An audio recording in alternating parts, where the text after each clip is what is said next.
Breaking news mga kababayan, ako po, Pastor Benny Abante. Umiyak dito. Pinaiyak ni Paulo Marcoleta. Isang pastor na bastos. Mga kababayan, pastor pa naman pero sobrang bastos. Yan ang sinasabi ng taong bayan. Tinuligsa itong si Benny Abante. Ngayon, mga kababayan, may ginawa si Benny Abante na kabastos-bastos. Sabi nga nung mga komento, anong grabe itong Benny Abante na ito? Pastor na bastos. Ano pa bang aasahan natin mga kababayan? Mga kasama ni Luis Tru ito na bending dalo. Ayaw nilang pag-usapan ang flood control issue dahil sila din ang kasapi dito. Ngayon po mga kababayan, bardagulan ito. Sagutan, nagka-tensyon dito sa Committee on Justice ng Kangaroo Court kasi talagang pumalag na itong si Paulo Marcoleta. Parang Caro Dante Marcoleta sa talino. Ngayon, binasag ni Paulo Marcoleta ang katahimikan. Tama na ang pananahimik. Tiyakin nyo lang na wala kang nalalabag na batas. Buksan nyo ang box na yan. Siguraduhin nyo na tama ang ginagawa nyo. Benny Abante, supalpal ng husto, pastor na bastos. Halaka mga kababayan, yan kasi ang sinasabi ng taong bayan. Ito po mga kababayan, paano binakbakan ng anak ni Marcoleta itong dalawang ito na sobrang galing-galingan mga kababayan. Supalpal ang muka. Ito po. Including the highlighting of being a non-member. Kasama po yun. The rule that non-members cannot raise a motion and cannot vote, but they Opo. can manifest. And that is observed in all committees in the House of Madam Chair, I Representatives. did not say that I'm about to make a motion. Wala nung po akong sinabi. Anyway, ma'am, Madam sa Chair, Madam committee na Chair, ito, Madam Chair. Is that a point of order? Yes, not really the point of order. I just would like to find out if he is a she or a he because you have been mentioning her. Point of order, Madam Chair. Let's allow Congressman Marcoleta to... Honorable Marcoleta first. Honorable Marcoleta is a non-member of Justice Committee, but of course, we recognize her opportunity to manifest her position as well. thank you, Madam Chair. Thank you for highlighting my being a non-member of this committee. But I nonetheless, highlighted also that I have you every have right the to speak. privilege to... Kita nyo mga kababayan, English pa, hindi naman tama. Tinatawag na hair si Marcoleta. Kaya itong si Benny Abante nag-react, mga kababayan ko. Tila may gustong palabasin dito. Pastor pa naman ito pero puro kabastusan ang alam. Yan ang sinasabi ng komento mga kababayan ha. Ito na po ang pasabog. position. Thank you po. Because that is according to our rules, Honorable Marcoleta. Including the highlighting of being a non-member. Kasama po yun. The rule that non-members cannot raise a motion and cannot vote, but they Opo. can manifest. And that is observed in all committees in the House of Madam Chair, I Representatives. did not say that I'm about to make a motion. Wala nung po akong sinabi. Anyway, ma'am, magandang hapon po sa Madam sa, Chair, sa Madam committee na Chair, ito. Madam Chair. Is that a point of order? Yes, not really the point of order. I just would like to find out if he is a she or a he because you have been mentioning her. Point of order, Madam Chair. Let's allow Congressman Marcoleta to proceed. All right. Honorable Marcoleta is recognized. You may proceed. Madam Chair, Gusto I ko just would bang- like to make it clear. He Madam is Chair, he. He is he. I point of stand order is not corrected. in order, Madam Chair, because I just want to make, because you said twice her. All right. So I I'm would like to addressing find out him. if she is a she or a he. Madam He is Chair, make a ruling and allow Congressman Marcoleta to proceed. As a response to proceed, the to- Honorable Abante, we are addressing now Honorable Marcoleta as he, him, his, and the chair therefore stands corrected. You may proceed, Honorable Marcoleta. Thank you, Madam Chair. Thank you for that clarification, Bishop Benny Abante. Ewan ko kung is that germane to this hearing. Anyway, magandang araw po, Ginang Madam Chair at sa mga kapita-pitagang Dito nga mga kababayan, sinasabi ng mga komento, mas mukhang bading pa itong pastor na ito. Mga kababayan, para bang binubuli nila si Paulo Marcoleta na hair ang kanyang gender. Mga kababayan, pastor na bastos. Ilang malita din ang kinubra mo. Yan ang sinasabi ng mga tao. Mga kababayan ko, kay supalpal itong Benny na to. Halaka, pinalagan ni Marcoleta, nag-iiyak na. miyembro ng committee na ito. Marahil ay inaasahan nyo na ako po ay magbibigay ng manifestasyon para tutulan ang pagbubukas ng box na yan mula sa BIR. Ang katunayan po, ako po ay hindi tututol. You may go ahead and open it all you want. Sabi nga ni Madam Chair, hawak niya ang beat. Sino ba naman ako para pigilan ito? Sabi nga ng kanta, huwag mong bibitawan. Huwag niyo nang bitawan yung box. So I dare the committee to open the box, but with a caveat, siguraduhin niyo po na hindi kayo nakalalabag sa batas. At sinabi rin po ni Popoy sa pelikula, I deserve an explanation. I deserve an acceptable reason. Siguraduhin niyo po na kung bubuksan niyo yan, meron po kayong acceptable reason na naayon sa batas.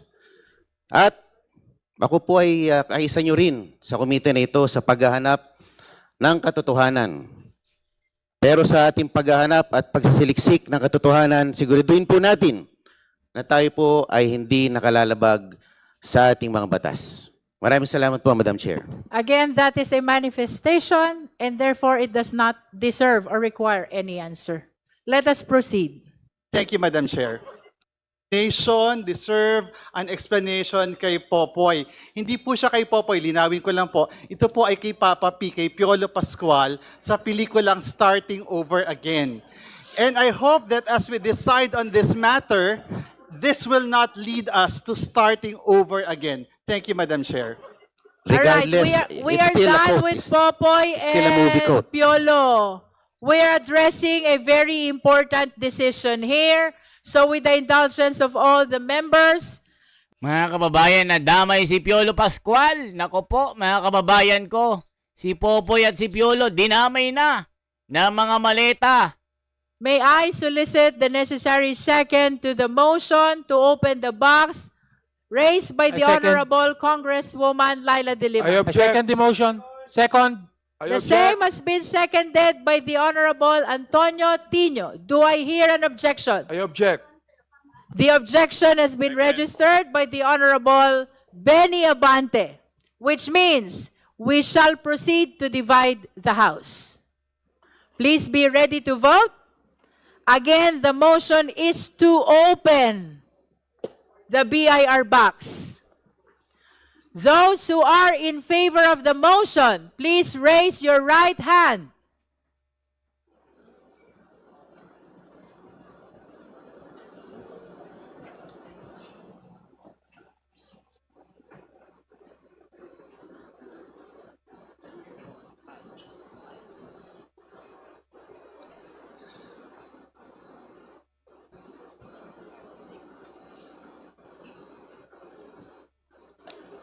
You may put down your hands.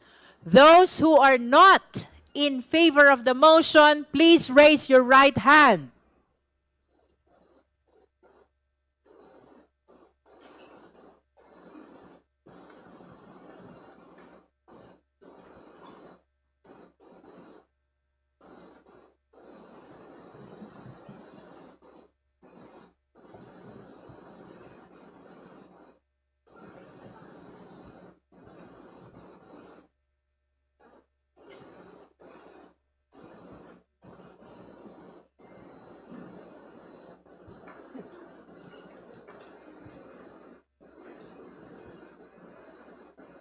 You may put down your hands.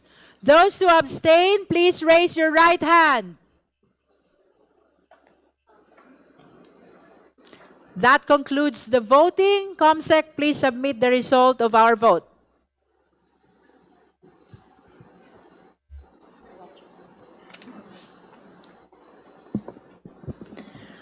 With 6 votes in the affirmative and 38 votes in Maleta, the Drew. negative, with 0 abstention, the motion to open the box is hereby denied. So ruled. Hindi Let it be binuksan. placed on the record that the committee will not open the box. Sinasabi ko sa The inyo COMSEC is directed to continue. kasi nga labag ito sa batas mga kamote kayo sinasabi ni Paulo Marcoleta, ayusin nyo lang na wala kayong nilalabag na batas. O yan, nangamote tuloy kayo. 'Di ba? Mga kababayan? O tignan nyo anong sinasabi ng mga tao kasi malalabag nilang batas dito, mga kababayan ko.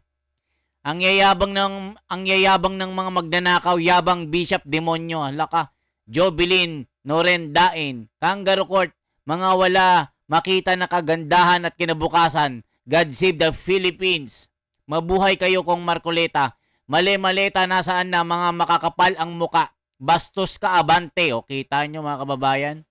Sabi ni Nelson Gidugunyo, Luistro, buksan nyo na yung box at may paglalagyan kayo at mga kasamahan mo sa Kongreso at nang magkaalamanan. Takot sila Luistro, kawatan ka rin, hinayupak ka, dapat sa'yo makulong ka, Luistro. Kita nyo? Jeram Penalosa. Bakit nariyan si Abante? Huwad na kongresman yan. Talunan siya. Hindi naman nanalo. Bakit nariyan at umiepal ang kapal naman ng mukha niya? O kita nyo mga kababayan? Ngayon, natakot sila kay Marcoleta kasi nga pag binuksan nila, yayariin sila ng batas. Yari kayo. Preserving and taking care of the sealed box until the committee decides on the existence or non-existence of probable cause. So ruled. Kita nyo mga kababayan kasi pag binuksan nyo, mga siraulo kayo, mga hestas barabas kayo, may paglalagyan kayo. Kayo ay bending the law, kay supalpal kayo ni Paulo Marcoleta. Mas alam pa ni Paulo Marcoleta ang saligang batas, pero kayo mga hestas barabas kayo. Yan ang sinasabi ni Junjun Moro ng San Juan, Batangas. O, kita mo, kababayan mo pa. 'Di ba? Sinapak tuloy kayo ng katotohanan ni Marcoleta dito. Mga hestas barabas. Mga hudas hestas. Ang yayabang nyo. Yan ang sabi ng komento. Akala nyo kung sino kayo. Nasa kapangyarihan kayo. Mga hestas hudas.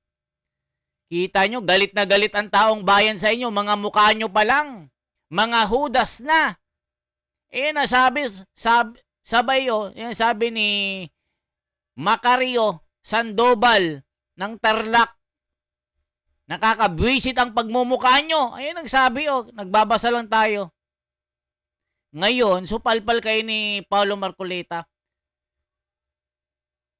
'Di ba mga kababayan ko?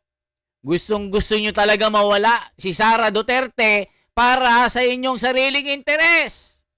Mga hestas, barababas. Ano sinasabi ng tao? Mga hudas, barabastas. Lahat na ng pangalang hudas, sinabi na sa inyo. Si Benny Abante naman, pastor pa naman, bastos ang bunganga. Ayun ang sabi Geraldine Kawiwit ng Dinalupihan, Batangas. Puro Batangas ito. Sasabihin mo, suportado ka ng kababayan mo. Ba't ang daming taga Batangas dito? Sobrang yayabang na mga Hestas Barababas. Ayan, mga kababayan ko, nagulpi sila ni